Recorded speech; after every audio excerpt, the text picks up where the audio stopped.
அன்போடு வரவேற்கிறேன். இன்றைக்கு சிந்திக்கவிருக்கும் முக்கிய செய்திகளை குறித்து முதலில் காண்போம். நிதியமைச்சர் நிர்மலா சீதாராமன் மீது அவதூறு பேச்சு, டிஜிபிக்கு மகளிர் ஆணையம் நோட்டீஸ். கள்ளக்குறிச்சி கள்ளச்சாராய மரணம் குறித்து சிபிஐ விசாரணை தேவை, நிர்மலா சீதாராமன். தேவையில்லை என்கிறது திமுக. ராமர் கிருஷ்ணர் குறித்து மத்திய பிரதேச பாடத்திட்டத்தில் சேர்ப்பு. 13 லட்சம் பேருக்கு வேலை வாய்ப்பை வழங்கப் போகும் வாதவன் துறைமுகம், மோடி அரசின் மாஸ்டர் பிளான். 10 கட்டளைகள் சட்டமாக்கியது லூசியானா மாகாணம், அமெரிக்காவை கிறிஸ்தவ நாடாக்க முயற்சியா? நேர்களே, இன்றைய செய்திகள் குறித்து சிந்திப்பதற்கு நம் அரங்கத்திற்கு மூத்த அரசியல் விமர்சகரும் மற்றும் சமூக செயற்பாட்டாளருமான திரு ராம வெங்கடாத்ரி அவர்கள் இணைந்திருக்கிறார்.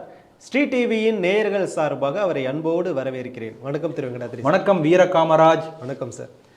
சார், இன்றைய முதல் செய்தியாக கடந்த ஜூன் 17 அன்று திமுக சார்பில் ஏற்பாடு செய்யப்பட்டிருந்த கூட்டம் ஒன்றில் அதில் பேச்சாளர் இனியவன் அப்படிங்கிறவர் மத்திய அமைச்சர் நிர்மலா சீதாராமன் அவர்களை குறித்து மிகவும் தரைக்குறவாகவும் ஒரு அவமரியாதையாகவும் ஒரு பேசியிருந்தார். அது குறித்து பாஜகவுடைய மாநில துணைத் தலைவராக இருக்கக்கூடிய கரு நாகராஜன் அவர்கள் டிஜிபி அலுவலகம் சென்று நேரில் சென்று அங்கே ஒரு மனு ஒன்றை அங்கே கொடுத்துருந்தாங்க. இப்போது இதன் பிறகு இப்போது ஜூன் 22ஆம் தேதி அன்று தேசிய மகளிர் ஆணையம் அதிலிருந்து நீங்கள் என்ன நடவடிக்கை எடுத்தீங்க இது குறித்து அப்படின்னு சொல்லி நீங்கள் கூடிய சீக்கிரம் ஒரு அறிக்கை ஒன்று கொடுக்கணும், என்னென்ன நடவடிக்கை எடுத்திருக்கீங்க அப்படின்னு 3 நாட்களில் இந்த அறிக்கை நீங்கள் சமர்ப்பிக்கணும் அப்படின்னு சொல்லி இப்போது ஒரு அறிக்கை ஒன்று விட்டுருக்காங்க சார். இந்த செய்தியை நீங்கள் எப்படி பார்க்குறீங்க? இந்த செய்தி உண்மையிலே நல்ல நடவடிக்கை எடுத்திருக்கிறார்கள். ஆனால் இதன் விளைவு பெருசாக ஒன்றும் இருக்காது. ஏன்னா இந்த அறிக்கை ஒரு பதில் கொடுக்க போகிறாங்க, இல்லைன்னா இன்னொரு பேப்பரோடு சேர்ந்து 11வது பேப்பர், 10ஓடு சேர்ந்து 11வது பேப்பர். ஆனால் திமுக என்பது இப்படி மகளிரை, பெண்களை கேவலப்படுத்தக்கூடிய ஒரு கட்சி பரம்பரையாக என்பதற்கான இன்னொரு ஆவணமாக இது இருக்கும். தமிழ்நாட்டில் எப்படிப்பட்ட சூழ்நிலை இருக்குன்னா, ஒரு ஏரியாவில் ஒரு சின்ன கவுன்சிலர் இருக்கார். அவர் ஒரு பெரிய ஊழல் பண்ணுறார், குற்றச்சாட்டு வருகிறது, தப்பு பண்ணுறார்.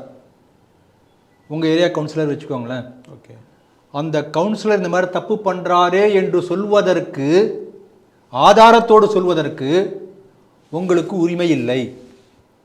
சொன்னீங்கன்னா, கவுன்சிலராக இருந்தால் கூட சொன்னீங்கன்னா இதுக்கு உத்தரவாதம் இல்லை. உங்கள் வீட்டுக்கோ, உயிருக்கோ, கை காலுக்கோ, உடைமைக்கோ, உங்கள் குடும்பத்துக்கோ என்ன வேணால் நடக்கலாம்.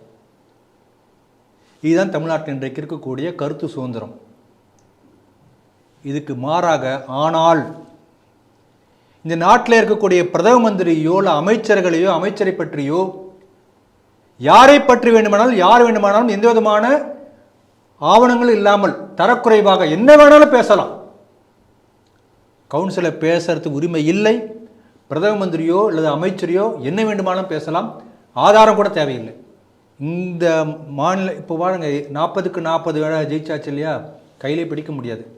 ஏற்கனவே முழுக்க மீடியாக்கள்லாம் உட்காரமா எழுந்திருப்பான். அதை தாண்டி யாரும் ஒன்றும் பேச மாட்டான். அந்த அளவுக்கு அசுரத்தனமாக மீடியாக்களை தன் கைக்குள்ளே போட்டிருக்காங்க. தொடர்ந்து பல நடவடிக்கைகள் திமுகவில் நீங்கள் பார்த்தீங்கன்னா இதே போல் நடந்து கொண்டே இருக்கிறது. ரொம்ப சமீபத்தில் ஒரு உதாரணம் சொல்லிட்டு பாருங்கள். இதே போல் ஒரு ஆண்டுக்கு மேலே இருக்கும்னு நினைக்கிறேன், குஷ்பு அவர்களை பற்றி இந்த சிவாஜி கிருஷ்ணமூர்த்தின்னு ஒருத்தர் தரக்குறைவாக பேசினார். இதே மகளிர் ஆணையத்தில் நோட்டீஸ் போச்சா, என்ன பண்ணாங்க, கட்சியை விட்டு நீக்கினாங்க. கரெக்டாக அந்த செய்தி பேப்பரில் வந்தது. இப்போ தயாநிதி மாறனுடைய அந்த வெற்றி விழா, பாராட்டு விழாவுக்கான மேடையில் அதே சிவாஜி கிருஷ்ணமூர்த்தி போய் பேசுகிறார். இவ்வளோதான் அவங்க நடவடிக்கை. மிஞ்சி போனால் ஒரு 6 மாதம் கட்சி நடவடிக்கைகள் நீக்கிறாங்க, ஒரு நடவடிக்கை எடுக்கலாம் அதிகபட்சமாக, அதுவும் அழுத்தம் கொடுத்தால். இதை தாண்டி ஒன்றும் நடக்கப் போவதே இல்லை. இப்போ இந்த சவுக்கு சங்கர் மேலே குண்டா வழக்கு போட்டிருக்காங்க இல்லையா, அவரை பற்றி அந்த விசாரணை நடக்கும்போது ஜட்ஜி ஒரு பாயிண்ட் கொடுத்துருக்காரு, போய் பேப்பரில் எடுத்து படித்து பாருங்கள். குண்டா சட்டம் போட்டிருக்காங்க, பல வழக்குகள் போட்டிருக்காங்க, கஞ்சா வைத்திருந்தாரெல்லாம் போட்டிருக்காங்க. அப்போ ஜட்ஜு குறிப்பிடுறாரு, முதலமைச்சரை ஒருமையில் அழைத்தார், ஒரு குற்றம். இப்போ தமிழ்நாட்டில் இருக்கக்கூடிய சாதாரண ஒரு திமுகவில் உள்ள கடைநிலை பேச்சாளர் கூட இந்த நாட்டில் உள்ள பிரதம மந்திரி உரிமையில பேசுறாங்க, அமைச்சர்கள் உரிமையில பேசுறாங்க.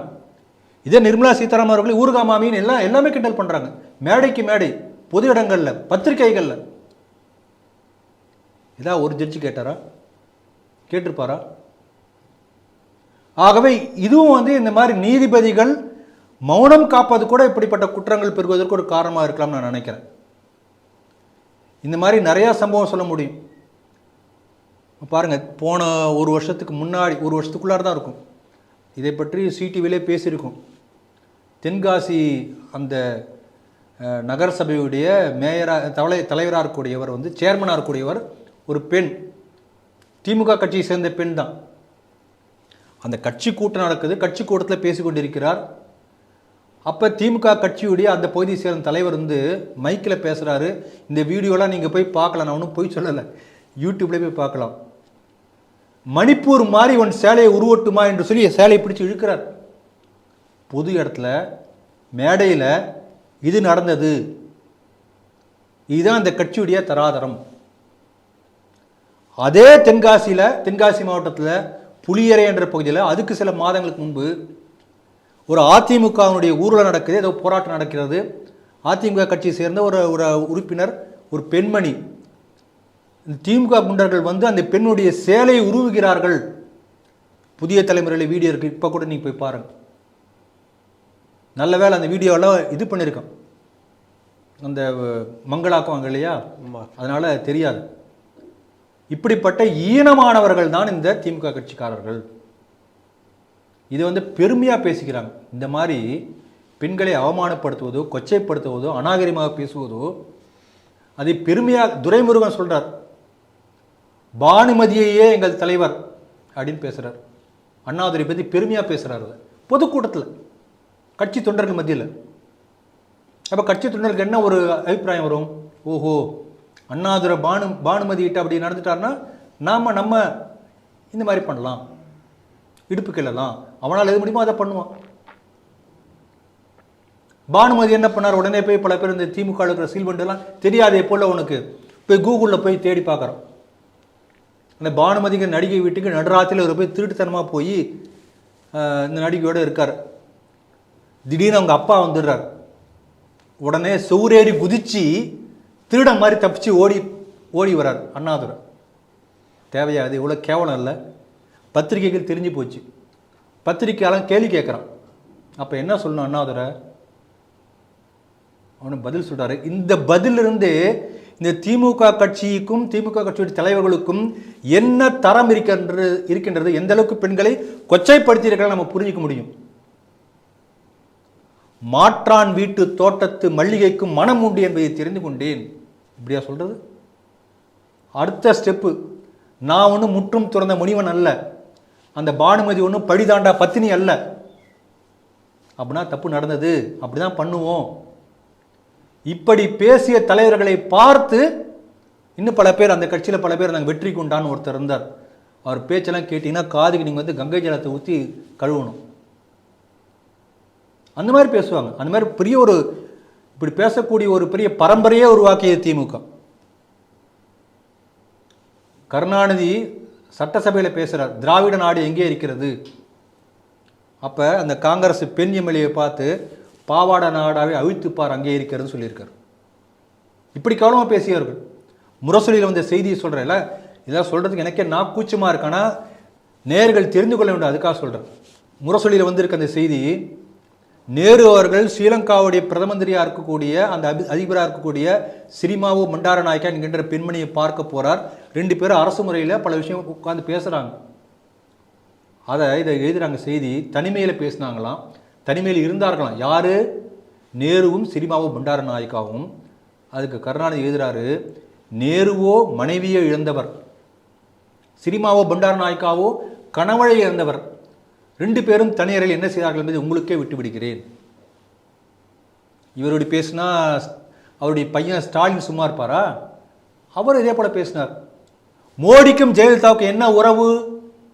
பொதுக்கூட்டத்தில் பேசியிருக்கார். அண்ணலும் நோக்கினான் அவளும் நோக்கினாள் என்பது போல அவர் சிஎம் ஆனா இவர் அங்கே போய் பார்க்க அங்கே போகிறாரு, இவங்க சிஎம் ஆனா அவர் இங்கிருந்து வராரு. அப்படிப்பட்ட தொடர்பு, அது நல்ல தொடர்பா கள்ள தொடர்பா உங்களிடமே விட்டு விடுகிறேன் ஸ்டாலின் பேசியிருக்கார். பரவாயில்ல, கொஞ்சம் டீசெண்டாக பேசியிருக்கார் நினைக்கிறேன் இல்லையா? அப்பா அளவுக்கு கருணாநிதி அளவுக்கோ அல்லது அண்ணாதுரை அளவுக்கோ மோசமாக பேசலை, கொஞ்சம் மெச்சூர்டாக இருக்கணும் வேணால் சந்தோஷப்பட்டுக்கலாம். இதுதான் இவங்களுடைய ஒரு பாரம்பரியம். சிலப்பதிகாரத்தை பற்றி நீங்கள் என்ன நினைக்கிறீர்கள்? கருணாநிதிட்ட ஒருத்தர் கேட்குறாங்க. அவர் சொன்ன பதிலில் காதல நாராசம், அசிங்கம், அவ்வளோ கேவலம் பதில் சொல்றார். கண்ணகியின் இடைக்கும் கண்ணகியோட இடுப்புக்கும் மாதவியின் இடுப்புக்கும் இடையே என்ன வித்தியாசம் என்பதை கோவலன் புரிந்து கொண்டதுதான் சிலப்பதிகாரம். இப்படி யாராவது சொல்லுவாங்களா? வெளிப்படையா சொல்றாருங்க.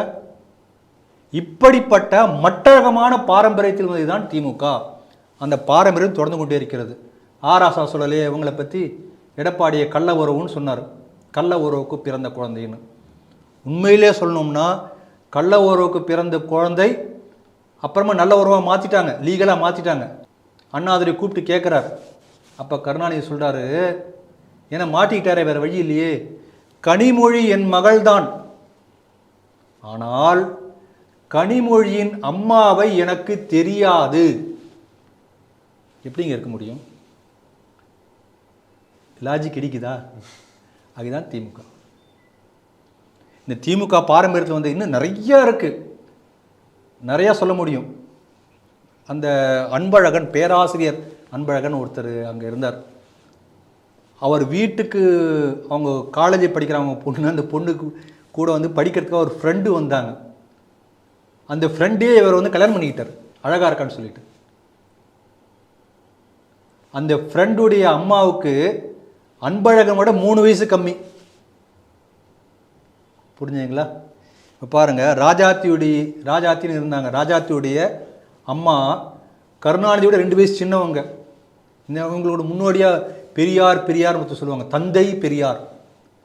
அவங்களுடைய அந்த மணியம்மையுடைய அம்மா பெரியாரோட 15 வயசு சின்னவங்க. எங்கேயா மாமியார் வந்து இந்த புருஷனோட வயசு கம்மியாக எங்கேயா நீங்கள் கேள்விப்பட்டிருக்கீங்களா? இதெல்லாம் வந்து திராவிட பாரம்பரியத்தில் தான் தொடரும். அதனால் இதெல்லாம் வந்து ஒரு தமிழ்நாட்டுடைய சாபக்கேடுன்னு தான் சொல்லணும். இதை ரொம்ப சாரி, இந்த மாதிரிலாம் சொல்லிட்டு இருக்கேன், நல்லா தப்பாக எடுத்துக்காதீங்க. இதெல்லாம் உண்மை நடந்திருக்கு. ஒரு ஆபாச பேச்சோ அல்லது இந்த என்ன ப்ளூ ஃபிலிம் சொல்லுவாங்களா, அதை பற்றி இப்போ சேட்லாம் கூட வருது. அதெல்லாம் நீங்கள் வந்து படிக்கணும்னா திராவிட பாரம்பரியத்தில் நடந்த நிகழ்வுகளை அவங்க பேசுகிற பேச்சை கேட்டாலே அதை விட மோசமாக இருக்கும். அதனால் இது வந்து திமுக என்பது பெண்களை அவமானப்படுத்தக்கூடிய ஒரு மோசமான, ஒரு பெண்களை மதிக்காத கீழ்த்தரமான கட்சி என்பதை ஒவ்வொருத்தரும் புரிந்து கொள்வதற்காக இன்னும் ஒரு செய்தியாக இதை நான் பார்க்கிறேன். சரி, 2வது செய்தியாக கள்ளக்குறிச்சியில் நடந்த கள்ளச்சாராய மரணங்கள். இதுவரை 56 சாவு எண்ணிக்கை 56ஆக இருக்குது. இன்னும் நிறைய பேர் வந்து ஹாஸ்பிட்டலில் வந்து இருக்காங்க. அது இன்னும் நமக்கு முழுசாக அவங்க குணம் அடைவாங்களா அப்படின்ற ஒரு எதிர்பார்ப்போடு நம்ம இருந்துகிட்ருக்கோம். இப்போது இந்த விஷயத்தில் சார், இப்போது சிபிசிஐடிக்கு ஆல்ரெடி கேஸை வந்து மாற்றிட்டாங்க. நம்ம முதலமைச்சர் வந்து சிபிசிஐடி விசாரணைக்கு உடனே நமக்கு தேவை அப்படின்னு சொல்லி மாற்றிருக்காங்க. ஆனால் சிபிஐ விசாரணை தேவை அப்படின்னு மத்திய அமைச்சர் நிர்மலா சீதாராமன் அவர்கள் வந்து சொல்லியிருக்காங்க. எதுக்காக அப்படின்னா, இந்த சம்பவத்தில் ஆளுங்கட்சியினுடைய தொடர்பு இருக்குது அப்படின்னு சொல்லி அவங்க ஒரு குற்றச்சாட்டை ஒன்று வச்சுருக்காங்க. அவங்களுக்கு தெரிஞ்ச வகையில் ஆளுங்கட்சியோட தொடர்பு இதில் கண்டிப்பாக இருக்குது.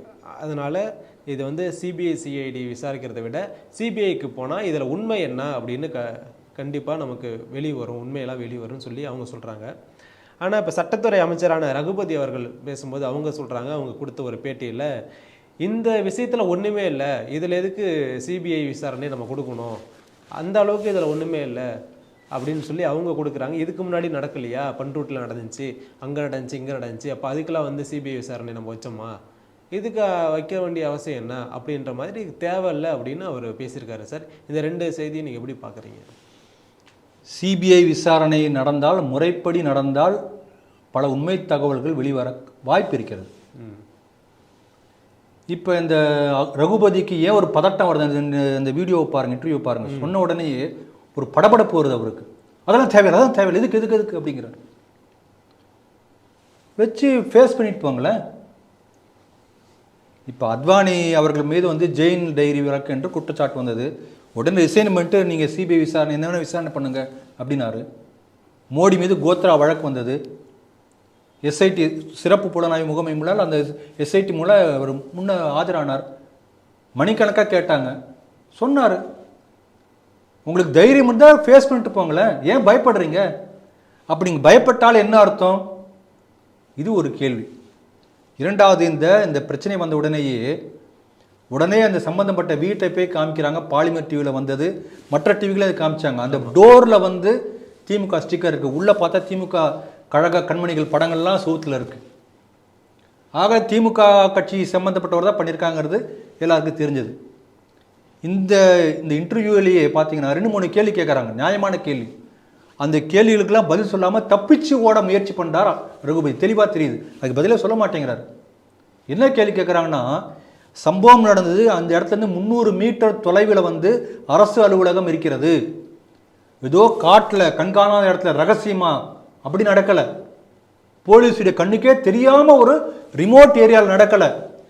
அரசு அலுவலகத்திலிருந்து 300 மீட்டர் தொலைவில் உள்ள இடத்துல வந்து கள்ளசாராயம் இந்த சம்பவம் நடந்திருக்கின்றது என்று சொன்னால், கவர்மெண்ட் கண்ணுக்கு தெரியாமல், போலீஸ் கண்ணுக்கு தெரியாமல் இது நடந்திருக்குமா?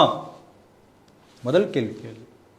ரெண்டாவது கேள்வி அவங்க என்ன கேட்குறாங்கன்னா, இது வரைக்கும் என்ன நடவடிக்கை கைது இந்த சம்பவம் நடந்த பிறகு என்ன நடவடிக்கை எடுத்தீங்கன்னு ஒருத்தர் கேட்குறாரு. நாங்கள் கிட்டத்தட்ட 1000 பேருக்கு மேலே கள்ளசாராய தொடர்புடைய அந்த 1000 பேருக்கு மேலே வந்து நாங்கள் கைது பண்ணியிருக்கோம், விசாரணை பண்ணிகிட்டு இருக்கோம் அப்படின்னு பதில் சொல்கிறார். உடனே அடுத்த ஒரு நிருபர் அருமையான கேள்வி அது. 1000 பேரை வந்து இப்போ நீங்கள் கைது பண்ணீங்களே, முன்னையே கைது பண்ணினா இப்படிப்பட்ட ஒரு பெரிய விபத்து நடக்காமல் இருந்திருக்கும் இல்லையா? கரெக்டு. பதில் சொல்ல முடியாது. ஒரு 1000 பேர் வந்து ஒரு ஏரியாவில் வந்து கள்ளசாராயம் காய்ச்சது தொடர்பாக கைது செய்யப்பட்டிருக்கிறார்கள் என்று சொன்னால் எந்த அளவுக்கு பரவலாக அந்த வேலை நடந்திருக்கு பாருங்க. அப்போ கவர்மெண்ட் கண்ணுக்கு தெரியாம, போலீஸ் கண்ணுக்கு தெரியாமல் நடந்திருக்குமா? இது ஒரு சாதாரண மனுஷன் கூட புரிஞ்சு கொள்ளக்கூடிய ஒரு கேள்வி. அமைச்சர் நிர்மலா சீதாராமன் டெல்லியிலேருந்து வந்து கேட்கணும் அவசியம் இல்லை. இப்போ அதை ஒரு நபர் கமிஷன் போட்டிருக்காங்களா, அந்த கமிஷன் வந்து விசாரிக்குமா? சிபிசிஐடியா, அது எங்கே விசாரித்து என்னத்தை ஒன்றும் வராது. இதில் பாருங்க, இந்த கலெக்டர் முன்னுக்கு பின் முரணாக பேசியிருக்கிறார். இது அமைச்சர் சொல்லியிருக்காங்க. இந்த சம்பவம் வந்த உடனேயே அதெல்லாம் கள்ளசாராயம் இல்லை அப்படிலாம் ஏன் எல்லாம் சொல்கிறீங்க? கலெக்டர் விசாரணை பண்ணி தானே சொல்லணும். உடனே சப்போர்ட் பண்ணுற மாதிரி திமுக உடனே யாராவது கள்ளசாராயம் சொன்னீங்கன்னா மவனே கேஸ் போட்டுருவேன், மிரட்டினாங்களா இல்லையா? அப்போ எல்லாம் போட்டு மூடி மறைக்க முயற்சிக்கிறார்கள். அரசு இயந்திரம், கலெக்டர், நிர்வாகம் எல்லாமே, மாவட்ட நிர்வாகம் எல்லாம் சேர்ந்து. இன்னும் சிபிசிஐடியில் ஒரு நபர் கமிஷன் ஒன்றும் வரப்போறதில்லை. அப்போ எப்போ உண்மையான விசாரணை இது விஷயம் தெரியும்னா சிபிஐ விசாரணை மூலம் தான் உண்மையை வெளியில் வரும். அதைத்தான் அவங்க சொல்லியிருக்காங்க. இப்போ சிபிஐ விசாரணைக்கு மாநில அரசு ஒப்புதல் கொடுத்தா தான் சிபிஐ விசாரணை நடக்கும். மாநில அரசு கொடுக்குமா? வாய்ப்பில்லை ராசா, வாய்ப்பில்லை. அல்லது மெட்ராஸ் ஹைகோர்ட் வந்து சிபிஐ ப்ரூஃபுக்கு ஆர்டர் பண்ணுமா? தெரியாது, அநேகமாக வாய்ப்பில்லைன்னு சொல்லலாம். ஆனால் இப்போ பாருங்கள், தெய்வமே வந்து சில விஷயம் வந்து செய்யும்னு சொல்லுவாங்க இல்லையா? ஒரு படத்தில் பார்த்திபனும் அந்த வடிவேலும் சேர்ந்து ஏதோ ஒரு படம், அந்த படம் பேர் எனக்கு தெரியல. அதில் வந்து இந்த வடிவேலு ஏதோ உளருவான். பார்த்திபன் ஒரு கேள்வி கேட்பான், ஓ இதுக்கு பேர் தான் போட்டு வாங்கிறது அப்படின்பான். இவன் சொன்னதை வச்சு அவன் வந்து பதில் கேள்வி கேட்டு மடக்கிடுவான். என்ன படம் அது? குண்டக தெரியல எனக்கு, எந்த படம் தெரியல. துபாய்க்கு போயிட்டு ஒரு அதெல்லாம் வரும், அந்த மாதிரி அந்த 2 பேர் சேர்ந்து நிறையா காமெடி வரும். அது என்ன படம்னு தெரியல எனக்கு, ரொம்ப வருஷம் முன்னாடி. இப்போ அதை போல் ஒரு சம்பவம் நடந்திருக்கு. ஆர்எஸ் பாரதி என்ன பண்ணியிருக்காரு, அவர் புது ஃபிலாசபி ஒன்று சொல்லியிருக்காரு. இப்போ பாண்டிச்சேரியிலிருந்து மெத்தனால் என்கிற பொருள், அதை வந்து ஃபேக்ட்ரிக்கு இருக்கக்கூடிய கெமிக்கல் மெத்தில் ஆல்கஹால்னு சொல்லுவார்கள். அந்த மெத்தனால் என்கிற மெத்தில் ஆல்கஹாலை கடத்தி கொண்டு வந்து பாண்டிச்சேரியில் பிஜேபி கவர்மெண்ட் அண்ணாமலை சொல்லி கடத்திட்டு வந்திருக்காங்க. மிக்ஸ் பண்ணி கொடுத்துட்டாங்க. அண்ணாமலை சொல்லியிருக்காரு. அப்போ அதனால தான் இந்த விபத்து நடந்திருக்கு. இதை கண்டுபிடிச்சது சார் ஆர்எஸ் பாரதி, திமுக. இப்போ என்ன விஷயம்னா, ஒரு இது உண்மையா பொய்யாங்கிறத அவங்க ஆராய்ச்சி பண்ணிட்டான். நம்மளுடைய லாஜிக் என்னன்னா, ஒரு குற்றச்செயலிலே 2 மாநில அரசுகள் சம்பந்தப்பட்டிருந்தால் கட்டாயம் சிபிஐ விசாரிக்க வேண்டும். ரைட்டு. பாண்டிச்சேரி அரசு சம்பந்தப்பட்டிருக்குன்னு ஒரு சொல்றாரு. அப்போ பாண்டிச்சேரி அரசு இனிஷியேட்டிவ் எடுக்கணும், தமிழ்நாடு அரசு எடுக்காது. எங்கள் அரசை வந்து குற்றம் சொல்லியிருக்கீங்க நீங்க, நாங்கள் நிரபராதி, அதனால சிபிஐ விசாரணை நடத்தி நான் நிரபராதி நிரூபி அப்படி நீ கோர்ட்டில் கேஸ் போடு.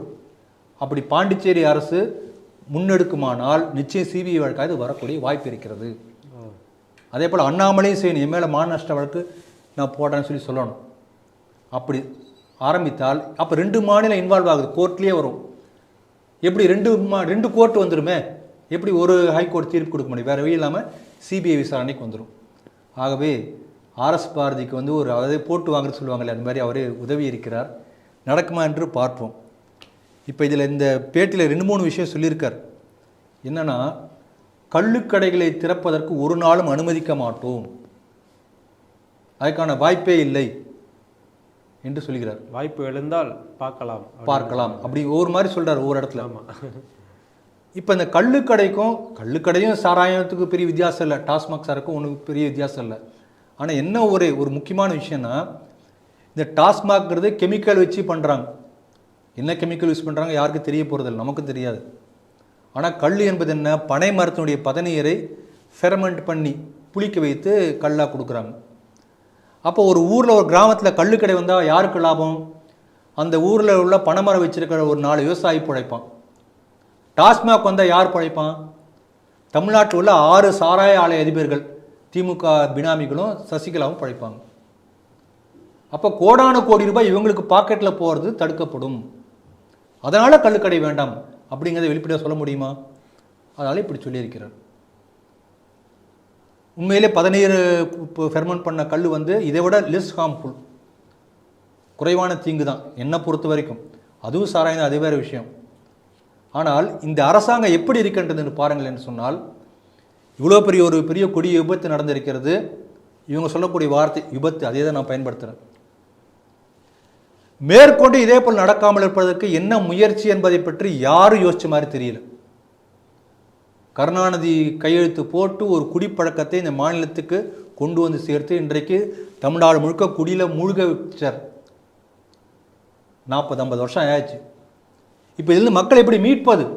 அண்ணாமலை ரொம்ப தெளிவாக சொல்லியிருக்கார்.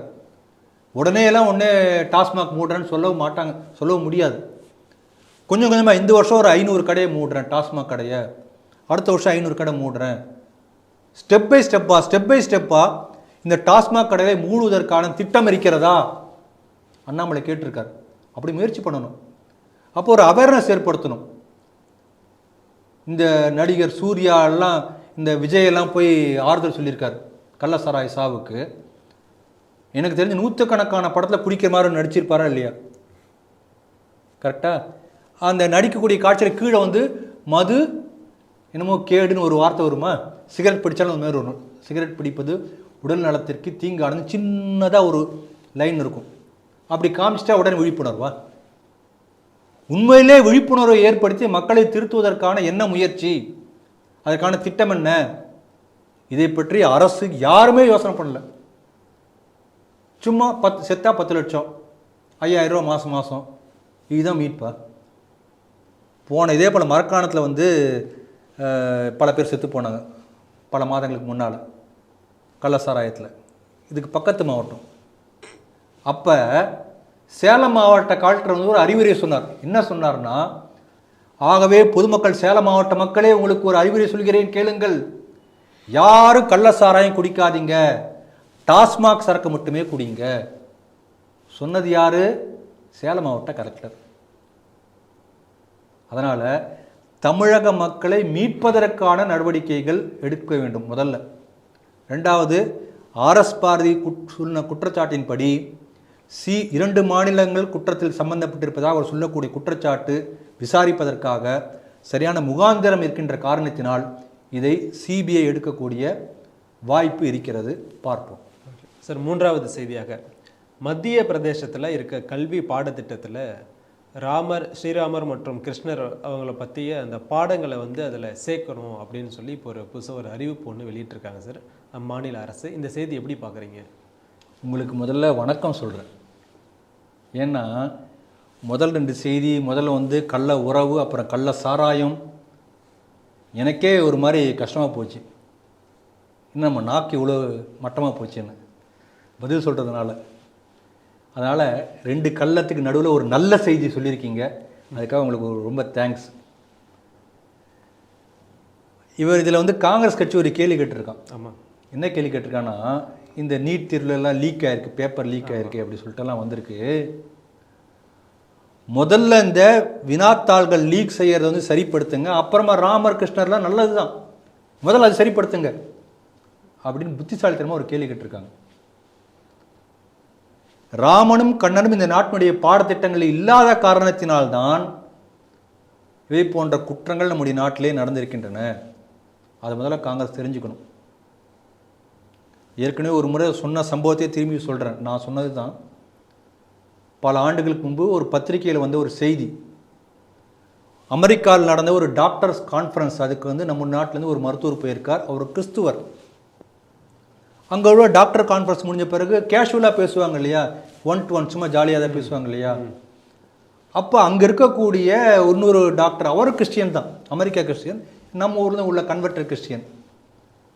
இவர்கிட்ட சில 3 சந்தேகம் கேட்டிருக்கார். ராமாயணத்தில் சில சந்தேகம், இது நீங்களாம் இந்தியாவிலேருந்து வந்திருக்கீங்க, எனக்கு சில சந்தேகம் அப்படி சொல்லி ராமாயணத்தில் ஒரு கேள்வி, பகவத்கீதையில் ஒரு கேள்வி, மாதிரி 3 கேள்வி கேட்டிருக்காரு. உடனே அந்த டாக்டர் என்ன சொல்லிருக்கார், நம்ம ஊர்லேருந்து போன கிறிஸ்துவ doctor, I M A Christian அப்படின்னு இருக்கார். உடனே அமெரிக்க டாக்டர் கேட்டாராம், அது எனக்கு தெரியும், நீங்கள் கிறிஸ்துவன் தெரியாது, உங்கள் பேரை பார்த்தாவே தெரியுது, எனக்கு தெரியும், ஆனால் இது எனக்கு டவுட்டு, ராமர் கிருஷ்ணனை பற்றி இந்த சந்தேகம் இருக்க சொல்லுங்க. திருப்பி சொன்னார், ஐ எம் ஏ கிறிஸ்டியன் அப்படின்னாரும். இருந்துட்டு போங்களேன், கிறிஸ்துவராக இருந்தா என்ன, ராமர் கிருஷ்ணன் உங்கள் நாட்டுடைய பண்பாட்டின் அடையாளம்.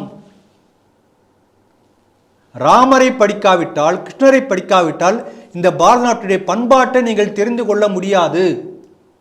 நீங்கள் அந்த நாட்டிலான பிறந்தீங்க, மதம் தான் மாதிரி இருக்கும் கிறிஸ்துவனா. நாங்கள் ஆர்வமாக இருக்கிறோம், பகவத்கீதை பற்றி தெரிஞ்சுக்க ஆசைப்படுறோம், ராமர் வாக்கில் நல்ல குணங்கள் தெரிஞ்சுக்க ஆசைப்படுறோம். அதனால் இந்த கேள்வி கேட்டேன், சாரி, நீங்கள் ஒரு குழப்பத்தில் இருக்கீங்க, நீங்கள் முதல்ல போய் ராமரை கிருஷ்ணரை படியுங்க என்று அந்த அமெரிக்க கிறிஸ்துவ டாக்டர் நம்ம ஊர் கிறிஸ்துவ டாக்டருக்கு சொன்னதாக ஒரு கட்டுரை நான் பல வருடங்களுக்கு முன்னால் படித்தேன். அதனால் இதை காங்கிரஸ் கட்சிக்காரனும் படிக்கணும். இப்போ தான் புரியுது, நம்ம ஊர் கிறிஸ்துவ டாக்டர் மட்டும் இல்லை, காங்கிரஸ் கட்சிக்காரனும் படிக்கணும். ராமரை பற்றி சொல்லும்போது மரியாதா புருஷோத்தமன், சம்ஸ்கிருத வார்த்தை, நீங்கள் பெரிய சம்ஸ்கிருத ஸ்காலர், உங்களுக்கு தெரிஞ்சிருக்கும் அர்த்தம், ஆனால் மற்றவங்களுக்கு தெரியாது இல்லையா. அப்போ சுருக்கமாக இங்கிலீஷில் சொன்னால் நம்ம ஆளுக்கெல்லாம் புரியும்.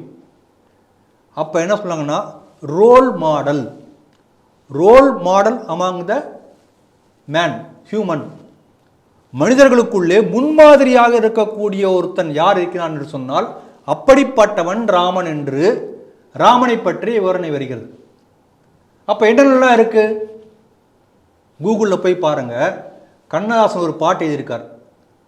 அந்த பாட்டை ஃபுல்லாக படிச்சிங்கனாவே ராமர் யார், அதை பற்றி சம்பவங்கள் ராமாயணத்தில் இருக்கும். அப்புறம் நீங்கள் போய் தெரிஞ்சுக்கலாம்.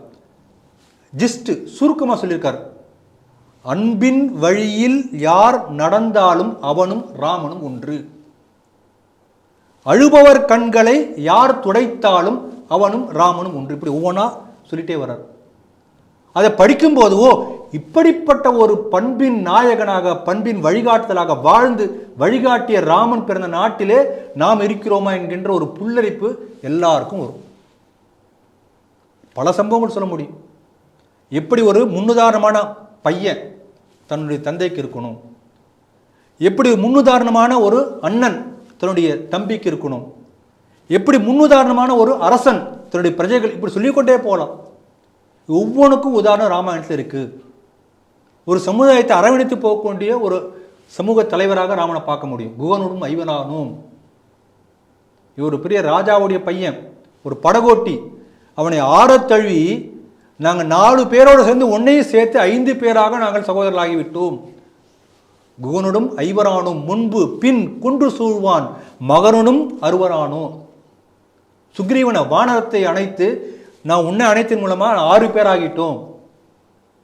அப்ப எல்லாரையும் தன்னுடைய சகோதரனாக ஏற்றுக்கொள்ளக்கூடிய ஒரு பரந்த மனப்பான்மை ராமன் மனதில் இருந்தது. ஒரு சோசியல் ஈக்குவாலிட்டி என்று பேசுகிறோம். அதுக்கு உதாரணம் ராமாயணத்தை பார்த்தா தெரிஞ்சுக்கலாம். ஒரு போர் புரியக்கூடிய போர் வீரன் ராவணன் வந்து நிராயுதபாணியா இருக்கான். இன்று போய் நாளை வா என்று சொல்றான். இந்த மாதிரி இன்னைக்கு யாராவது சொல்லுவாங்களா? சான்ஸ் கிடைச்சி போட்டு தாக்கிடாமா. ஒரு பண்புக்கு இலக்கணம்னா ராமர் தான். நீங்கள் வந்து இதை எப்படி தெரிஞ்சுக்கணும்னா, நம்ம ஊரில் கம்பன் விழா நடத்துவாங்க. அந்த கம்பன் விழாவில் இங்கே தமிழ் ஆசிரியர்கள்லாம் போய் பேசுவாங்க. என்ன பேசுவாங்கன்னா, ராமரை பற்றி இப்படி கம்பர் பாடியிருக்கிறார், அப்படி கம்பரை சிறப்பாக பேசுவாங்களே தவிர முட்டா பசங்க நம்ம தான், அவங்க இல்லை. ராமாயணத்தை சொந்தமாக கம்பர் எழுதுறாரு. வால்மீகி ராமாயணத்தை தமிழிலே தழுவி எழுதுகிறார் கம்பர். அப்ப மூலநூலாகிய அந்த மூலநூல்ல ராமர் எப்படி இருந்திருக்கிறாரோ அதைத்தான் கம்பராமாயணத்தில் எழுதுகிறார். இன்னும் கொஞ்சம் ஃபைன் டியூன் பண்றார், மேம்படுத்துகிறார் இவருடைய பாணியில. அப்ப பெருமை ராமருக்கு தானே தவிர கம்பருக்கு இருக்கிறது. அந்த ராமருக்குள்ள மேன்மையை மறைத்து கம்பரை மட்டுமே முன்னிலைப்படுத்தக்கூடிய கம்பர் விழாக்கள் தமிழகத்தில் நடந்து கொண்டுதான் இருக்கின்றன. நீங்க அங்க போய் கேட்டீங்கன்னா ராமருடைய பெருமை இந்த கண்ணோட்டத்தில் பார்த்தீங்கன்னா ராமன் இப்படிப்பட்ட பெரியவன் என்பதை நம்ம தமிழ் கூட நல்லுலகம் தெரிந்து கொள்ள முடியும். இன்னைக்கு பார்த்தீங்க என்று சொன்னால் சவுதி அரேபியாவில் கல்வி திட்டத்தில் அந்த பிரைமரி அண்டு செகண்டரி எஜுகேஷனில் ராமாயண மகாபாரதம் சொல்லிக் கொடுக்கிறார்கள். ஏன் என்று சொன்னால் நல்ல குடிமக்களாக நல்ல பண்புகளை வளர்க்கக்கூடிய கதைகள் சொல்லணும். சும்மா மாரல் வேல்யூ சொன்னால் அவங்களுக்கு புரியாது, ஸ்டோரிஸாக சொல்லணும். அப்படிப்பட்ட ஸ்டோரிஸ் ராமாயணத்தில் மகாபாரதத்தில் இருக்கின்றது. ஆகவே எங்கள் பாடத்திட்டத்தில் நாங்கள் இதை சேர்த்திருக்கிறோம். சவுதி அரேபியாவில் நம்ம ஊர் குழந்தைங்களுக்காக ராமன் கிருஷ்ணன் தெரியுமா? இப்போ மத்திய பிரதேசத்தில் பரவாயில்ல, ஒரு முயற்சி எடுத்திருக்காங்க. இப்படியே விட்டோம்னா இன்னொரு 20 வருஷம் கழிச்சு சவுதி அரேபியாக்காரன் வந்து நமக்கு ராமாயண மகாபாரதம் சொல்லி கொடுத்தாலும் சொல்லுவோம். நம்ம நாட்டுடைய பொக்கிஷம் நாம் மறந்து கொண்டிருக்கிறோம். ஆகவே நல்ல முன்னெடுப்பை இந்த மத்திய பிரதேச அரசு செய்திருக்கிறது. அதே போல் கிருஷ்ணரை பற்றி பல விஷயம் சொல்லிக்கொண்டே போகலாம். கிருஷ்ணரை பற்றி சொல்லும்போது சுருக்கமான சொல்லுவாங்கன்னா, ரொம்ப நம்ம ஊர் ஜனங்களுக்கு புரியுற மாதிரி சொல்லணும்னா, கிருஷ்ணர் யாரை போலனா தோனி போல. அதுதான் என்னன்னு கேட்கலாம். அப்படின்னா என்ன கேட்குறீங்களா? கூலாக இருப்பார். இப்போ கடைசி ஓவர் ரொம்ப பெரிய ரன் எடுக்கணும், 6 பால் தான் இருக்குது. தோனி எப்படி இருப்பார்? கூலாக இருப்பார். ஆனால் ஜெயிச்சு காமிச்சிருவார். அப்போ அப்படிப்பட்ட மனப்பான்மையோடு வாழ்ந்து காட்டியவன் கிருஷ்ணன். கிருஷ்ணன்கிட்ட நம்ம கற்றுக்கணும். பல இன்சிடென்ட் வருது அந்த மாதிரி. கூலாக இருப்பார், ஸ்தித பிரஜன். அதை வந்து நம்ம கஷ்டமான சமத்தை வார்த்தை சொல்லணும்னா அப்படி சொல்லணும். தோனி மாதிரி கூல் அப்படின்னா எல்லாருக்கும் புரியும். அதே போல் கிருஷ்ணரை பற்றி இன்னும் சொல்லும்போது யோஜகன்னா கோஆர்டினேட்டர். இப்போ உங்கள்கிட்ட ஒரு திறமை இருக்கும், அவங்ககிட்ட ஒரு திறமை இருக்கும், அவர்கிட்ட ஒரு திறமை இருக்கும். இந்த 3 பேரை எப்படி சேர்த்து அந்த வேலையை நடக்க வைப்பது? இங்கே பார்த்தீங்கன்னா இன்றைக்கு நிறைய பேர், இதை நான் கிருஷ்ணரை பற்றி சொல்லிக்கொண்டே போகலாம். இப்போ குசேலருக்கு எப்படி வந்து ஒரு ஏழை தன் கூட படித்த ஸ்டூடெண்ட்டு அவனுக்கு பெரிய வாழ்க்கையை கொடுக்கிறார் ஒரு அவலையை சாப்பிட்டு. இப்படி ராமரை போல கிருஷ்ணர் வாழ்க்கையில் பல உதாரணங்கள் இருக்கிறது. பகவத்கீதை தான் கிருஷ்ணனுடைய பெரிய கான்ட்ரிபியூஷன். அந்த கீதா என்பது, பகவத்கீதை என்பது எந்த அளவுக்கு வந்து ஒரு மேனேஜருக்கு எப்படி உதவியாக இருக்கிறது, ஒரு இன்டர்வியூவில் போகிறவனுக்கு எப்படி பகவத்கீதை உதவியாக இருக்கும், ஒரு சாஃப்ட்வேர் ப்ரொஃபஷனுக்கு எப்படி உதவியாக இருக்கும், ஒரு குடும்ப தலைவிக்கு எப்படி கீதை உதவியாக இருக்கும். இப்படி கீதையை பற்றி கிட்டத்தட்ட 30-40 வெவ்வேறு ஆங்கிளில் அப்படி ஒவ்வொரு துறையில் பார்க்கும்போது அந்த அளவுக்கு அந்த கீதையை உடனே விளக்கம் கொடுக்கிறது. இப்படி சொல்லக்கூடிய பல ஆயிரக்கணக்கான பிரசங்கங்கள் யூடியூப்ல இருக்கு, கூகுளில் இருக்கு, தேடி பார்க்கலாம். ஆகவே ராமனும் கண்ணனும் நம்ம நாட்டிலே தோன்றி வளர்ந்து வாழ்ந்து வழிகாட்டியவர்கள். இதிகாசம் என்று பெயர் ராமாயண மகாபாரதத்துக்கு. இதிகாசம்னா இப்படி நடந்தது. இதெல்லாம் மித்து கிடையாது, கதை கிடையாது, புனை கிடையாது. ஆகவே ராமனும் கண்ணனும் வாழ்ந்து வழிகாட்டி இருக்கிறார்கள். அந்த பாரம்பரியத்தின் சிறப்புகளை, மேன்மைகளை புரிந்து கொள்வதற்கு பள்ளி மாணவர்கள், உயர்கல்வியில் படிக்கக்கூடிய மாணவர்களுக்கான நல்ல வாய்ப்பை மத்திய பிரதேச அரசு வழங்கி இருக்கிறது. அதே போல இந்த முன்னுதாரணத்தை பின்பற்றி எல்லா மாநில அரசுகளும் முயற்சி செய்ய வேண்டும். சுதந்திரமடி இத்தனை ஆண்டுகள் கழித்து கூட இப்படிப்பட்ட நம்முடைய நாட்டுடைய கல்வி நம்முடைய குழந்தைகளுக்கு கிடைக்காமல் போனது பெரிய வருத்தம் தான். நான் படிக்கும் போதெல்லாம் வந்து பள்ளிக்கூட பாடப்புத்தகத்திலே ராமாயண மகாபாரதம் 1ஆம் கிளாஸ் 2ஆம் கிளாஸ் 3ஆம் கிளாஸ்லாம் இருக்கும். ஒவ்வொரு சாப்டர் கொடுத்துருப்பாங்க ராமாயண மகாபாரதத்தை பற்றி. குசேலர் கதையெல்லாம் வரும். இந்த மாதிரி ஒரு 20 பாடம் இருந்தால் கிட்டத்தட்ட பாதி அளவுக்கு ராமாயண மகாபாரத கதைகளே வந்துடும். இன்றைக்குள்ள யாருக்கும் வரவே வராது. அப்படி ஒரு கால் ராமனுடைய கதையை பற்றி சொல்ல வேண்டும் என்று சொன்னால் இந்த திராவிட அரசு என்ன திரும்ப சொல்கிறாங்க, ராமன் வந்து வாலியை மறைந்திருந்து அம்பாள் வீழ்த்துகிறான். அப்போ அந்த வாலி வந்து பல கேள்விகளை கேட்கிறான்.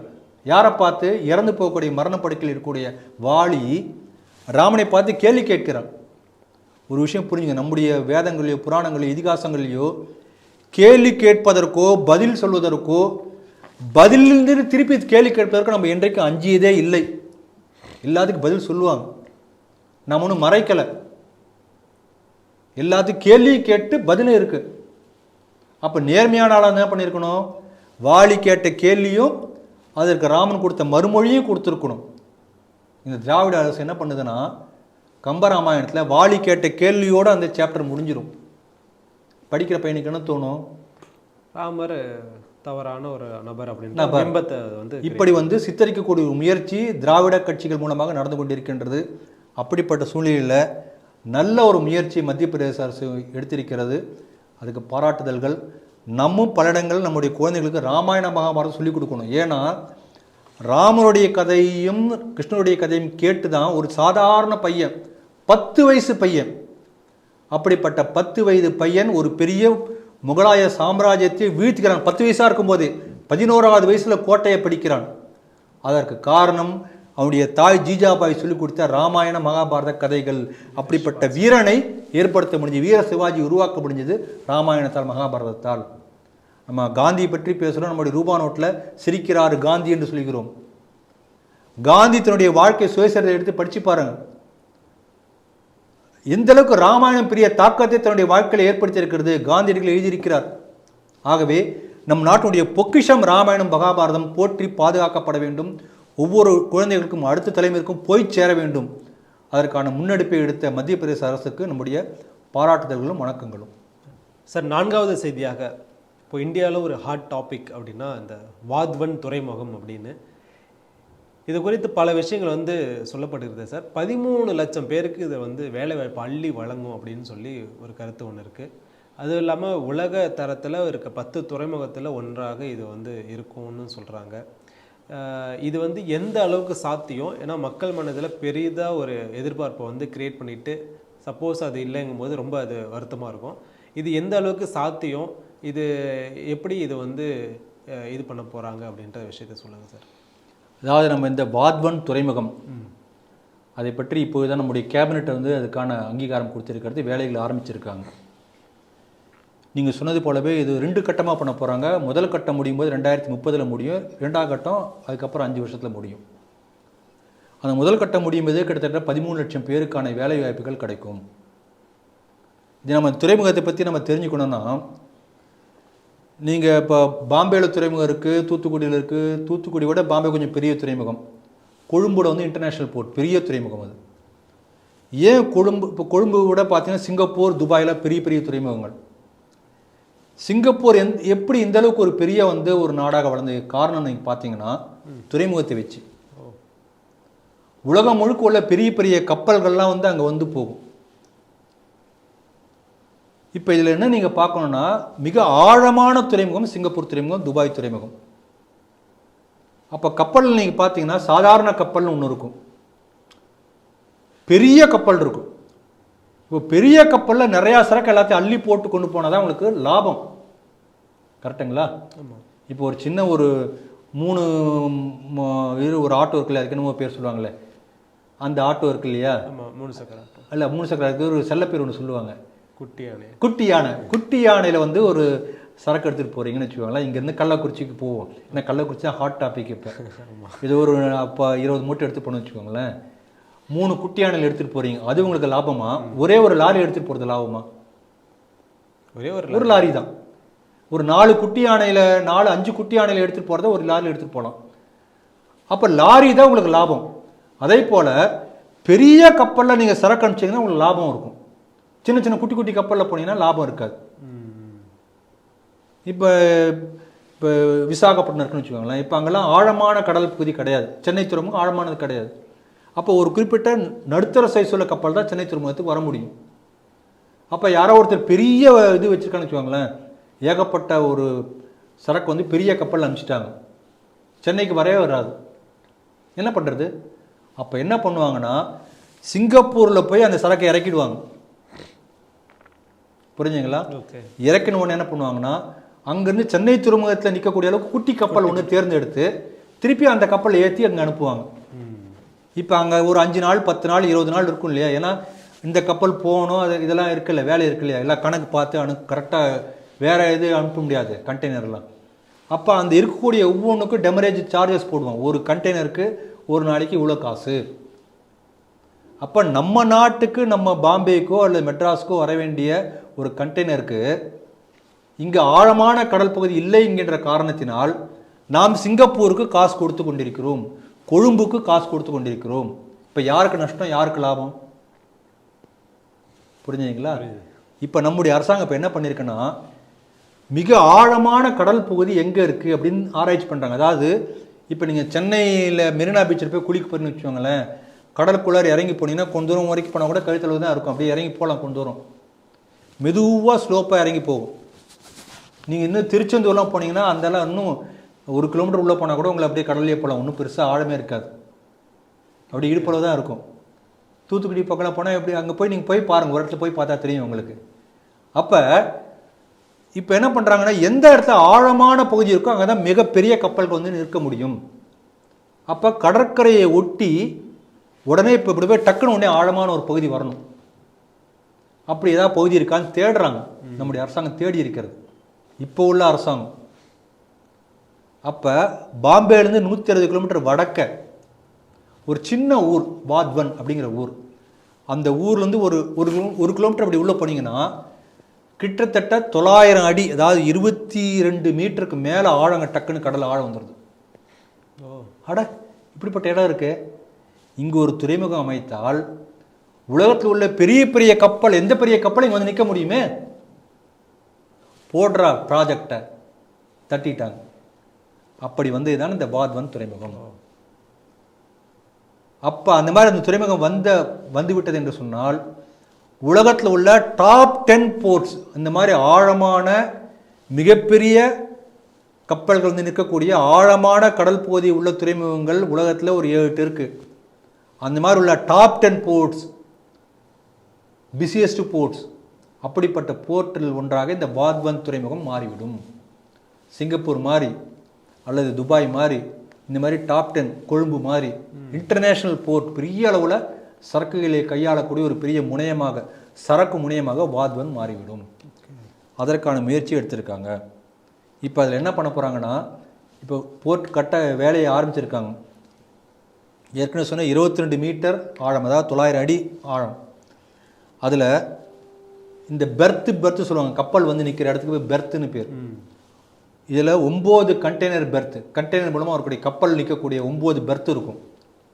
அது தவிர பெட்ரோலியம் வந்துன்னு வச்சுக்கோங்களேன், பெட்ரோலியம் வந்தோன்னா பெட்ரோலியத்துக்கு வேறு தனியாக ஒரு பெர்த்து, ஸ்பெஷல் பெர்த்து.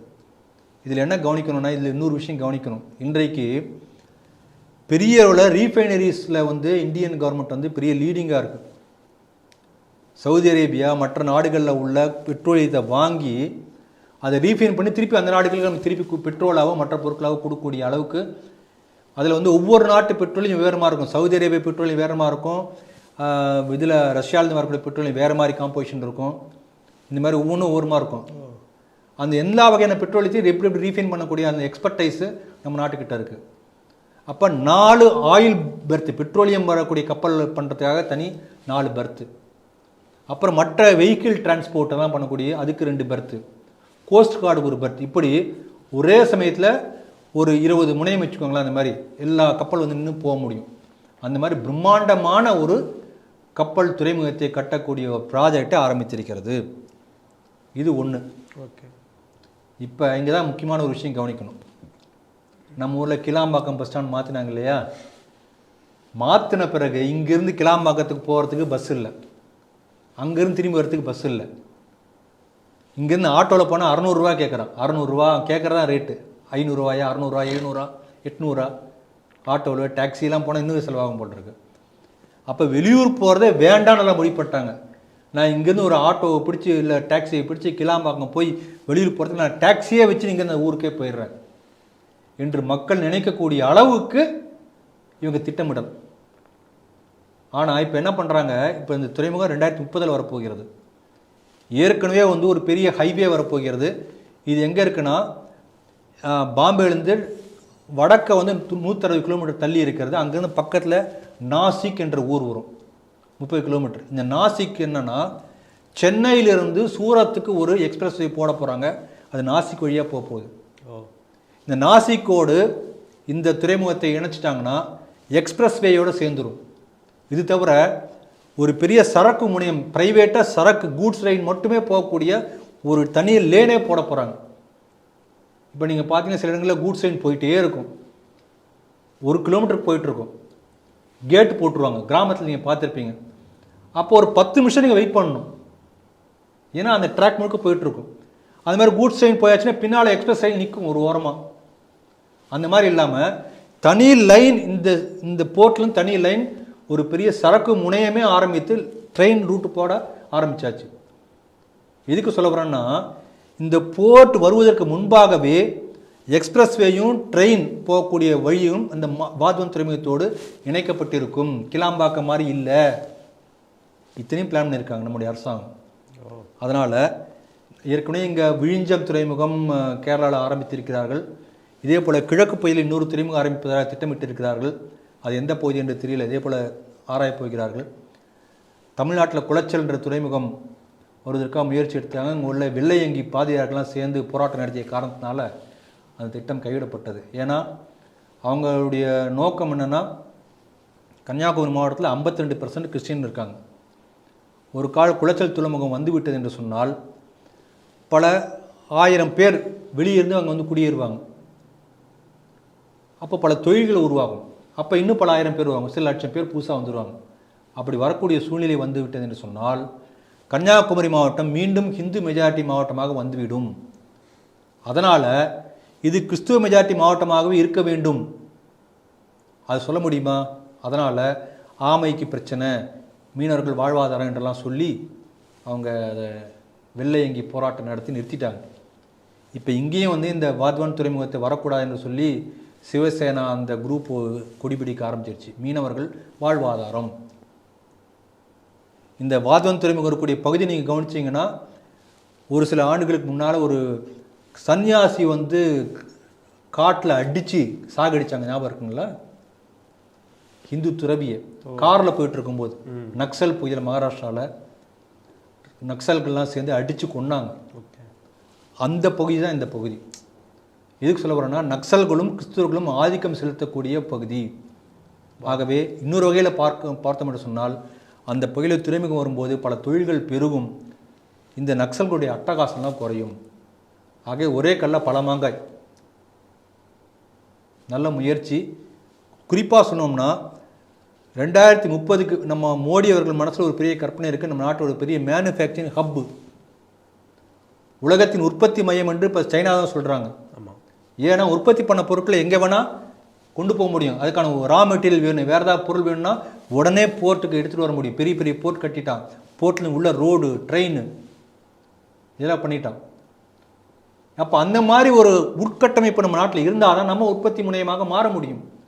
அப்போ உலகின் மிகப்பெரிய மேனுஃபேக்சரிங் ஹப்பாக நம்முடைய நாடு 2030க்கு பிறகு மாறுவதற்கான ஒரு பிரம்மாண்டமான வாய்ப்பு இந்த ஒரு துறைமுகத்து மூலமாகவே இருக்கிறது. எந்தளவுக்கு சொல்லணும்னா, சுருக்கமாக சொன்னோம்னா, இன்றைக்கு நம்ம நாட்டில் உள்ள எல்லா துறைமுகங்களும் கையாளக்கூடிய மொத்த சரக்கு எவ்வளவோ அதை விட 3 மில்லியன் மெட்ரிக் டன் அதிகமான சரக்கு இந்த ஒரு துறைமுகம் மட்டுமே கையாள முடியும்.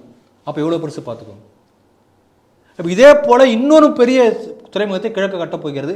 இது இந்த வேலை ஆரம்பித்த பிறகு கொஞ்ச நாளில் ஆரம்பிக்க போகிறாங்க. ஆகவே நம்முடைய நாடு ஒரு பெரிய உற்பத்தி மையமாக மாறுவதற்கான உள்கட்டமைப்பு, அதற்கு இந்த துறைமுகம் நிச்சயமாக பலனளிக்கப் போகிறது. நல்ல முயற்சி. மோடி அரசாங்கத்துக்கு நம்முடைய வாழ்த்துக்கள். சார், இறுதி செய்தியாக அமெரிக்காவில் லூசியானா மாகாணம், அங்கே வந்து ஒரு கிறிஸ்தவர்கள் ஒரு 10 கட்டளைகளை வந்து மசோதாவாக தாக்கல் பண்ணி அதை வந்து நிறைவேற்றணும்னு சொல்லியிருக்காங்க. அதையே வந்து இப்போ ஒப்புதல் வழங்கியிருக்காங்க. ஆனால் சர்வதேச அரங்கத்தில் பார்த்தீங்கன்னா எதுக்கு இது இப்போ அமெரிக்கா வந்து நீங்கள் கிறிஸ்தவ நாடாக மாற்ற முயற்சியா அப்படின்னு சொல்லி அமெரிக்காவில் சர்வதேச அரங்கம் வந்து கேள்வி எழுப்பியிருக்கு சார். இந்த செய்தியை நீங்கள் எப்படி பார்க்குறீங்க? இதோட நோக்கம் என்ன? அதாவது அமெரிக்கா ஒரு செக்குலர் கண்ட்ரி, மதசார்பற்ற நாடு. அப்படி இருக்கும்போது இது எதுக்கு இந்த மாதிரி வந்து 10 கட்டளைகள் நீ நிறைவேற்ற சொல்லி கட்டாயப்படுத்துகிறீர்கள் என்று நீங்கள் கேள்வி கேட்குறீங்க. ஆமாம் சார், இல்லைங்களா? அமெரிக்காவில் லூசியானா என்ற மாகாணத்தில் அந்த கவர்னர் என்ன உத்தரவு போட்டிருக்காருன்னா, இயேசு கிறிஸ்துவுடைய 10 கட்டளைகளை ஒவ்வொரு பள்ளிக்கூடத்துலையும் கட்டாயமாக எழுதி போட்டு எல்லா ஸ்டூடெண்ட் கண்ணுக்கு தெரிகிற மாதிரி வைக்கணும். ஏற்கனவே இது போல் வந்து அரிசோனா மாநிலத்தில் நடந்தது. அப்போ அங்கே உள்ள பல பேர் சில பிரச்சனை எழுப்பினாங்க, எப்படி நீங்கள் இந்த மாதிரி கட்டாயப்படுத்தலாம். ஏன்னா அமெரிக்காவை பொறுத்த வரைக்கும் அமெரிக்க நாட்டு மக்கள் தொகையில் கிட்டத்தட்ட கால்வாசி பேர் வந்து எந்த மதத்தின் மீது நம்பிக்கை இல்லாதவர்கள், மதமே வேண்டாம் நினைக்கிறவங்க. ஏன்னா அவங்களாம் யோசிக்கிறாங்க, பைபிளில் வந்து எல்லாம் முரண்பட்டு இருக்கு, கேள்வி கேட்டால் பதில் கிடையாது, அதனால் எங்களுக்கு மதத்து மேலே நம்பிக்கை இல்லை. அந்த கால்வாசி பேர் கிட்டத்தட்ட 25% பேருக்கும் நம்முடைய பகவத்கீதையோ ராமாயண மகாபாரதமோ வேதங்களையோ பற்றி சொன்னால் அவர்கள் அத்தனை பேரும் ஹிந்துக்களாக மாறி விடுவார்கள் என கேள்வி கேட்குறான், சிந்திக்கிறான். அது அடுத்த பக்கம், அங்கே நம்ம போக வேண்டாம். இப்போ அந்த 25% அந்த மாதிரி உள்ளவங்களாம் இந்த மாதிரி எதிர்க்கக்கூடிய ஒரு சூழ்நிலை இருக்கிறது. அப்போ அரிசோனாவில் என்ன பண்ணுறாங்க, சரி எந்தெந்த பள்ளிக்கூடத்தில் அந்த மாதிரி ஒட்டுறீங்களோ ஒட்டுங்க, மற்ற இடத்துல கட்டாயப்படுத்த வேண்டாம். ஆனால் இப்போ லூசியானா மாநிலத்தில் என்ன சொல்லியிருக்காங்கன்னா, இது வந்து கட்டாயம் எல்லா பள்ளிக்கூடத்துலையும் எல்லா ஸ்டூடெண்ட்டுக்கும் தெரியணும், எல்லாருக்கும் முன்னால் ஒட்டு. இது எதனால் என்ன ஆகும்னா, இப்போ நம்ம எப்படி மதரசா கல்வி மூலமாக முஸ்லீம் பயங்கரவாதம் வளர்கிறது, இஸ்லாமிய பயங்கரவாதம் வளர்கிறது என்று சொல்கிறோமோ, அதை போல கிறிஸ்துவ பயங்கரவாதம் அந்த பிஞ்சு நெஞ்சங்களிலே வளரக்கூடும். எப்படி நீங்கள் கேட்பீங்க, அந்த 10 கமாண்ட்மெண்ட்ஸ் 10 கட்டளைகள் இருக்கு இல்லையா, இயேசு கிறிஸ்து 10 கட்டளை சொல்கிறார். பைபிள் முழுக்க படிக்க முடியாது இல்லையா, சுருக்கமாக ஒரு 10 சொல்லுங்கள். அதில் 10 சொல்கிறாரு, கடைசி 8 விட்டுரும், முதல் 2 மட்டும் நான் சொல்கிறேன். ஓகே, முதல் 2 என்ன சொல்கிறேன், முதல்ல என்ன சொல்கிறாருன்னா, இயேசு கிறிஸ்து சொல்லக்கூடிய கடவுளை தவிர வேறு கடவுளை நீ நம்பக்கூடாது, ஏற்றுக்கொள்ளவே கூடாது, அப்படிப்பட்ட கடவுளே இல்லை. ஜீசஸ் கிரைஸ்டை யாராவது ஒருத்தர் கடவுள்னு கை காட்டினா அதுதான் உண்மை, மற்ற எல்லாம் பொய், ஏற்றுக்கவே ஏற்றுக்காத. முதல் கட்டளை. நீங்கள் ஏற்றுக்கிறீங்களா? கண்டிப்பாக இல்லை. அப்போ 2வது சொல்கிறாரு, உருவ வழிபாடு பண்ணாத. யாராவது உருவத்தை வழிபாட்டா அந்த உருவத்தை போட்டு உட. 2வது கமெண்ட் படிச்சுட்டே சொல்கிறாங்க. உருவ வழிபாடு கூடாது, ஏற்றுக்கவே கூடாது. அதாவது இந்த கிறிஸ்துவ மதம் என்ன சொல்கின்றது சொன்னால், ஜீசஸ் கிரைஸ்டும் பைபிளும் சொல்லக்கூடிய கடவுள் நம்பிக்கையை தவிர மற்ற கடவுள் நம்பிக்கையை நீ ஏற்றுக்கொள்ளவே கூடாது. கடவுளே கிடையாது, சாத்தான், ஏற்றுக்காது, டோன்ட் அக்செப்ட் இட். அப்போ என்ன பண்ணணும், அவனை நீ இயேசு கிறிஸ்து சொல்லக்கூடிய அந்த மார்க்கத்துக்கு மாற்றணும். புரிஞ்சுங்களா? மாற்ற முடியல, என்ன பண்ணுறது? அடுத்த கட்டளை, அது 10 கமாண்ட்ஸில் வர, அது வந்து பாதிரியார் சொல்லுவார். என்ன பண்ணணும், கூடவே இருந்துட்டு நீ இப்போ நீங்கள் சிரிக்க மாதிரி சிரிக்கணும், சிரிச்சுட்டே இருக்கணும். என்னோட உயிரின் உயிரை, ரத்தத்தின் ரத்தமே, உனக்கு உதவி செய்கிறேன், சேவை செய்கிறேன்னு சொல்லிட்டு புண்ணூர்கள் பூத்தபடியே அவன் மனசை மாற்றணும், கொஞ்சம் கொஞ்சமாக மாற்றணும். அவன் எந்த மத நம்பிக்கையில் இருக்கணும் அதை வந்து குழப்பணும். இப்போ கோவாவில் பார்த்தீங்கன்னா ஜேவியர் என்று ஒருத்தர், பிரான்சிஸ் ஜேவியர், அவர் பேரில் நிறைய ஸ்கூல் இருக்குது. லட்சக்கணக்கான ஹிந்துக்களை கொன்றவன் அவன். ஏன்னா இந்த கிறிஸ்துவ மதத்தை ஏற்றுக்கொள்ள தயாராக இல்லை என்பதற்காக. அவர் பேரில் இன்னைக்கு பல ஆயிரக்கணக்கான ஸ்கூல் நடக்குது நாடு முழுக்க, இந்த கொலகார பயல் பேரில். முடிஞ்சால் இந்த மாதிரி பண்ணுங்க. இதுவும் முடியலையா, அதுவும் முடியலையா, வேற வழியே இல்லாமல் சகித்து கொண்டு வாழுங்கள். அதுக்கு தான் அவன் கொடுக்குற வார்த்தை டாலரண்ட். உனக்கு பிடிக்கவே இல்லை, கூட வாழ பிடிக்கலை, வேற வழியே இல்லை, நீ இருக்க, உன்னை ஒன்றும் பண்ணவும் முடியல, என்ன பண்ணுறது? சகித்து கொண்டு வாழ். டாலரண்ட், சகிப்புத்தன்மை எல்லை. அப்போ இந்த வார்த்தையெல்லாம் பைபிள் பயன்படுத்தக்கூடிய தான் அவங்ககிட்ட தான் இதெல்லாம் இருக்கும். நம்ம ஹிந்து மதத்தில் எங்கே இந்த மாதிரி சொல்கிறோமா? எல்லோருக்கும் இங்கே இடம் இருக்குது. உலகம் முழுக்க நம் குடும்பம் என்று சொல்லக்கூடிய யாதும் ஊரே யாரும் கேளுன்னு சொல்லக்கூடிய ஒரு பரந்துபட்ட கண்ணோட்டத்தை கொடுத்து நம்முடைய பண்பாடு. இதுதான் அங்கேயும் உள்ள வித்தியாசம். அப்போ அந்த பள்ளி குழந்தைகளுக்கு இப்படிப்பட்ட போதனைகள் அந்த முதல் 2 சொல்லி கொடுத்தாவே போதும். எப்படி இருப்பான்? உலகம் முழுக்க இந்த பள்ளிகளில் படிக்கக்கூடிய குழந்தைகள் கிறிஸ்துவ பயங்கரவாதிகளாக, கிறிஸ்துவ மதத்தில் மட்டுமே நம்பிக்கையுள்ள குழந்தைகளாக மாறிவிடுவார்கள். இதுதான் நடக்கும். வேற நடக்க போகுது? நீங்கள் சொல்லுங்கள், எனக்கு தெரியல. இப்போ பாருங்கள், இது இந்த அமெரிக்கா பற்றி சொல்லும்போது என்ன சொல்கிறாங்கன்னா, நீங்களே சொன்னீங்க ஒரு மதசார்பற்ற நாடு, எல்லா மதத்துக்கும் சமமான நம்பிக்கை கொடுக்கக்கூடிய நாடு என்றெல்லாம் உலகத்தில் எல்லாம் நம்ம நினச்சிட்டு இருக்காங்க. ஆனால் அது ஒரு வெளி வேஷம். அமெரிக்கா என்பது கிறிஸ்துவ மேட்டிமைத்தனத்தை உலகம் முழுக்க பரப்புவதற்காகவே சதி செய்யக்கூடிய ஒரு நாடு. இப்போ நம்ம நாட்டில் ராமர் கோயில் கட்டின உடனேயே அமெரிக்காவில் உள்ள பெரும்பாலான பத்திரிகைகள் என்ன எழுதினாங்க? போச்சு ஒரு ஹிந்து பயங்கரவாத நாடாக இந்த நாடு மாறிக்கொண்டிருக்கிறது, மோடி என்பவர் ஒரு ஹிந்து பயங்கரவாதத்தனத்தை ஊக்குவிக்கிறார் எழுதினாங்களா இல்லையா? எல்லா அமெரிக்க பத்திரிகைகளும் எழுதினது. அப்போ அமெரிக்க மைண்ட் செட்டே எப்படி இருக்குன்னா, ஒரு கிறிஸ்துவ மேட்டுமைத்தனத்தை உலகம் முழுக்க பரப்பணும் என்பதற்காக தான் இந்த நாடே இருக்கிறது. இப்போ இந்த பத்திரிகைகள் இப்போ இதுக்கு என்ன சொல்ல போகிறாங்க? அப்போ பேசினாங்க இல்லையா? பாருங்க, ஒரு சம்பவம் சொல்கிறேன். இஎம்எஸ் நம்பூதிரிப்பாடுன்னு ஒருத்தர் இருந்தார் கேரளாவில். அவர் ஆட்சியை நீக்குவதற்காக கேரளாவில் உள்ள, இது கம்யூனிஸ்ட் கட்சிக்காரன் எழுதின புத்தகத்திலே இந்த சொல்லக்கூடிய கருத்துக்கள்லாம் இருக்குது. இஎம்எஸ் நம்பூதிரிப்பாடு கம்யூனிஸ்ட் கட்சி தலைவர். அவரை ஆட்சியை நீக்கி கிறிஸ்துவ ஆட்சி வருவதற்காக, இது அவன் சொல்கிறது. இங்கே நம்ம ஊர் பேப்பரில் என்ன இருக்கு? காங்கிரஸ் ஆட்சி வருவதற்காக. ரெண்டும் ஒன்று தான், வித்தியாசம் இல்லை. கேரளாவில் உள்ள சர்ச்சுகள் மூலமாக அமெரிக்கா பணம் கொடுத்து அவர் ஆட்சியை நீக்கியது. இது என்ன புத்தகத்தில் இருக்குன்னா, த டைனஸ்டி என்று புத்தகம் இருக்கிறது. அந்த புத்தகத்தில் இதை பற்றி குறிப்பிடப்பட்டிருக்கிறது. அப்போ அமெரிக்கா சர்ச் என்பது உலகம் முழுக்க கிறிஸ்துவனுடைய ஆட்சி வருவதற்காக எல்லா முயற்சி பண்ணி கொண்டிருக்கும். ஈராக்கில் சதாம் ஹுசேன் ஆட்சியை இவங்க எப்படியோ உள்ளே புகுந்து அங்கே கெமிக்கல் வெப்பன் இருக்குன்றலாம் சொல்லி உள்ள ஆட்சியை அகட்டினாங்க. அப்போ அங்கே இராணுவம் கொஞ்ச நாள் இருந்தது, அமெரிக்க இராணுவம். அந்த அமெரிக்க இராணுவத்தின் மத்தியில் அந்த இராணுவத்தினுடைய சீஃப் போய் பேசுகிறார். ஏன்னா அந்த வெளிநாட்டில் அவங்க இராணுவங்கள் முழுக்க உள்ளே உட்காந்துருக்காங்க, பயம் இருக்கும் இல்லையா? அப்போ அவர் போய் பேசுகிறாரு, இது தேவனுக்கான போர், நம்முடைய தேவனுக்கான போர் என்று சொல்லி பைபிளுடைய வசனங்களை அங்கே படித்து காட்டினார் அமெரிக்க நாட்டினுடைய இராணுவ சீஃப். பேப்பரில் தான் வந்திருந்தது. பைபிளில் ஒரு வசனம் உண்டு, we believe in the lord, நாங்கள் மெய்யான இயேசு கிறிஸ்துவினில் நாங்கள் நம்புகிறோம் என்று தமிழில் மொழிபெயர்த்திருப்பாங்க. அந்த பைபிள் வாசகம் அமெரிக்க நாட்டினுடைய டாலர் நோட்டுகள் இருக்கின்றது என்று இந்த செய்திக்கு கீழே ஒருத்தர் கமெண்ட் போட்டிருந்தார்.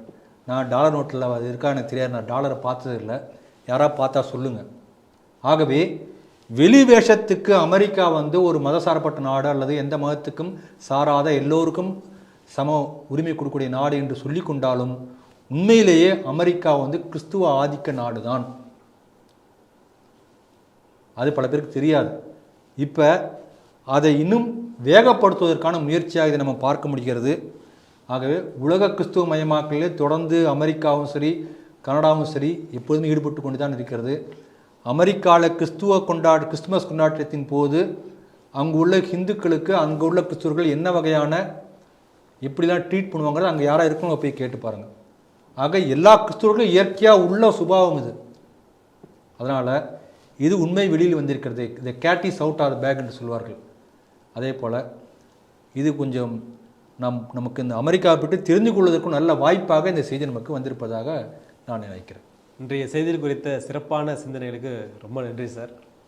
நேயர்களே, இத்துடன் செய்திகள் சிந்தனைகள் நிகழ்ச்சி முடிவடைகிறது. மீண்டும் அடுத்த நிகழ்ச்சியில் சந்திப்போம். அதுவரை உங்களிடமிருந்து விடைபெறுவது உங்கள் வீர காமராஜ். நன்றி, வணக்கம், ஜெய் ஹிந்த்.